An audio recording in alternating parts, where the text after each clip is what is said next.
فرمایا کہ اس کے حضور استغفار کرو، وہ آسمان سے بارشیں نازل کرے گا، تمہیں بیٹے بھی دے گا، تمہیں مال بھی دے گا، لہلہاتے باغ بھی ہوں گے، چلتی نہریں بھی ہوں گی، معیشت کا پہیہ چل جائے گا اگر تم اللہ سے ڈرنے والے بن جاؤ گے۔ تو آج ہم کہتے ہیں یہ ہو فلاں ماہر اور فلاں شخص ہو تو پھر ہماری معیشت بہتر ہو سکتی ہے۔ اللہ نے کہا استغفار کرنا سیکھ لو، میں تمہارے لیے رحمتوں کے دروازے کھول دوں گا، رحمتوں کے در کشادہ کر دوں گا، پیچیدگیاں ختم ہو جائیں گی، مشکلیں آسان ہونے لگیں گی اگر تم اللہ سے ڈرنا سیکھ جو، اس کے حضور استغفار کرنا سیکھ جو۔ اور اگر تم ایسا نہیں کرو گے تو تمہارے اوپر نیچے سے عذاب نازل ہوگا۔ وَهُوَ الْقَادِرُ، وہ اس بات پہ قادر ہے، ان یبعث علیکم عذاباً، کہ وہ تمہارے اوپر عذاب نازل کرے، تمہارے اوپر سے، تمہارے نیچے سے۔ اللہ اکبر۔ اوپر کا عذاب کیا ہے کہ آسمان سے پتھر برسیں، نیچے کا عذاب کیا ہے زلزلے آئیں، یا پھر زمین فصل دینا چھوڑ دے، زمین بنجر ہو جائے، یہ نیچے کا عذاب ہے۔ حضرت عبداللہ ابن عباس رضی اللہ تعالیٰ عنہ فرماتے ہیں اوپر کا عذاب یہ ہے تمہارے حکمران نااہل ہوں، اور نیچے کا عذاب یہ ہے تمہاری اولادیں نافرمان ہو جائیں۔ یہ اوپر اور نیچے کا عذاب ہے جس میں تمہیں مبتلا کر دیا جاتا ہے۔ یہ کب ہوتا ہے؟ جب تم اللہ کے حکموں کے نافرمان ہو جاؤ۔ جب چند لوگ اللہ کے نافرمان ہو جاتے ہیں تو پھر ان چند لوگوں کو انفرادی اذیتوں میں اور مشکلات اور پیچیدگیوں میں مبتلا کیا جاتا ہے۔ لیکن جب کوئی قوم من حیث المجموع اللہ کے حکموں کو توڑتی ہے اور اس کے حکام سے روح گردانی کرتی ہے تو پھر پوری قوم کو مشقتوں میں، اذیتوں میں، تکلیفوں میں مبتلا کر دیا جاتا ہے۔ اس کا علاج کیا بتایا؟ استغفار۔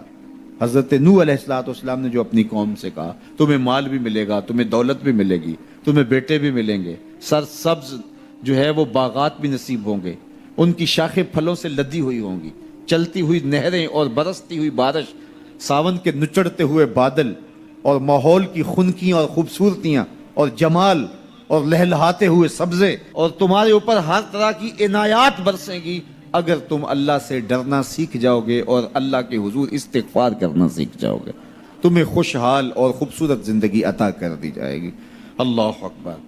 لیکن اگر تم ایسا نہیں کرو گے تو تمہاری معیشت تنگ کر دی جائے گی۔ استغفار کریں، تقوی کے خوگر ہو جائیں، شکر کرنے کی عادت ڈالیں۔ جو شکر کرتے ہیں اللہ تعالیٰ ان کو اور زیادہ عطا فرماتا ہے، دنیا میں بھی اور آخرت میں بھی۔ اس طرح دوسروں کی پریشانیاں دور کریں، اللہ آپ کی پریشانیاں دور کرے گا۔ بانٹنے کا مزاج پیدا کریں، آپ کے پاس جو بھی ہے بانٹ دیں، علم ہے تو بانٹیں، خوشیاں ہیں تو بانٹیں، آپ کے پاس دولت ہے تو لوگوں کے دکھ اس دولت سے دور کرنے کی کوشش کریں۔ جب آپ بانٹنا شروع کر دیں گے تو آپ کا رب آپ کو عطا کرنا شروع کر دے گا۔ یہ بات ہو نہیں سکتی کہ انسان کی زندگی میں مشکل نہ ہو۔ جب انسان کو پیدا کیا گیا تھا، اس کا خمیر گویا گیا تھا، تو 39 دن تک اس کے خمیر پر مٹی جو گوندی گئی تھی انسان بنانے کے لیے، اس پر 39 دن دکھوں کی بارش ہوئی تھی اور ایک دن خوشیوں کا می برسا تھا۔ تو انسان کی زندگی میں خوشی اور غم اس تناسب سے ہیں۔ لَقَدْ خَلَقْنَا الْإِنسَانَ فِي قَبْضٍ، انسان کی زندگی مشقتوں کا مجموعہ ہے، حالات کی تلخیوں کے سے مقابلہ کرنا پڑتا ہے۔ لیکن حالات مشکل ہو جائیں تو ان سے نکلنے کا راستہ کیا ہے؟ تو سنیے قرآن کیا کہتا ہے، وَمَن يَتَّقِ اللَّهَ يَجْعَلْ لَهُ مَخْرَجًا وَيَرْزُقْهُ مِنْ حَيْثُ لَا يَحْتَسِبُ۔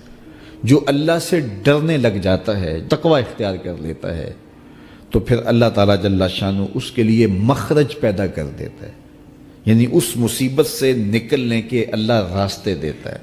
یہ اس شخص کا مقصوم ہے جو اللہ سے ڈرتا ہے۔ اس پر مشکلات اس پہ بھی آتی ہیں، یہ نہیں کہ اس پہ مشکلات نہیں آتی، زندگی کی مشکلات کا وہ بھی شکار ہوتا ہے، لیکن جو ہی مشکلات آتی ہیں ان مشکلات سے نکلنے کا اللہ اسے راستہ بھی عطا کر دیتا ہے۔ اور دوسری بات، وَيَرْزُقْهُ مِنْ حَيْثُ لَا يَحْتَسِبُ، اللہ اس کو وہاں سے رزق دیتا ہے جہاں سے اسے گمان بھی نہیں ہوتا، وہاں سے رزق دے دیتا ہے۔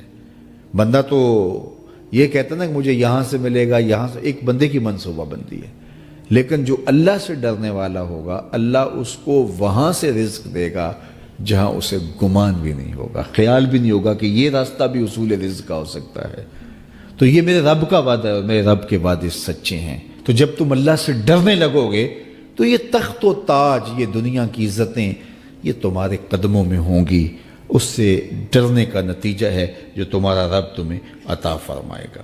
حضرت عمر رضی اللہ تعالیٰ عنہ کی خدمت میں ایک شخص آیا، اس نے کہا میرے ہاں اولاد نہیں ہے، تو آپ نے کہا استغفار پڑھا کرو۔ ایک دوسرا شخص آیا کہ صاحب بارشیں نہیں ہوتی، فرمایا استغفار پڑھا کرو۔ تیسرا شخص حاضر خدمت ہوا اور کہا کہ ہمارے ہاں قحط کا عالم ہے، فرمایا کہ استغفار پڑھا کرو۔ تو کوئی پاس بیٹھا تھا، اس کے اٹھ کے جانے کے بعد کہا کہ مختلف لوگ مختلف سوال لے کر آئے اور آپ نے ایک ہی جواب دیا کہ استغفار پڑھا کرو۔ تو کہا میں نے اپنی طرف سے تھوڑا دیا، یہ تو میرے رب کا فرمان ہے۔ کہا وہ کیسے؟ کہا سورہ نوح پڑھو، فَقُلْتُ اسْتَغْفِرُوا رَبَّكُمْ۔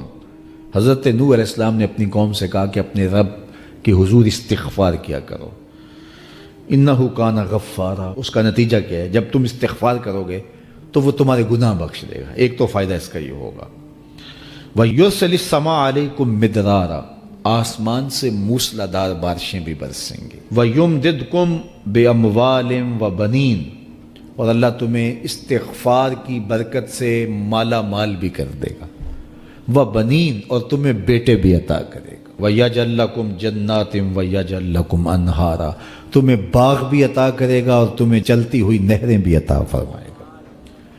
آج میں سمجھتا ہوں کہ پاکستانی قوم کو اجتماعی استغفار کی ضرورت ہے۔ آپ کے دریاؤں کا پانی سوکھ گیا، استغفار کریں گے اللہ تعالیٰ ان کو پانیوں سے مالا مال کر دے گا، بارشیں ہوں گی، قحط سالیاں دور ہوں گی، بے اولادوں کو استغفار سے اولاد نصیب ہوگی، اور معیشت کی بہتری جو ہے وہ استغفار کے ذریعے سے ہوتی ہے۔ تو یہ 5 چیزیں بیان فرمائیں، تو استغفار سے خوشحال زندگی کا تصور ابھرتا ہے۔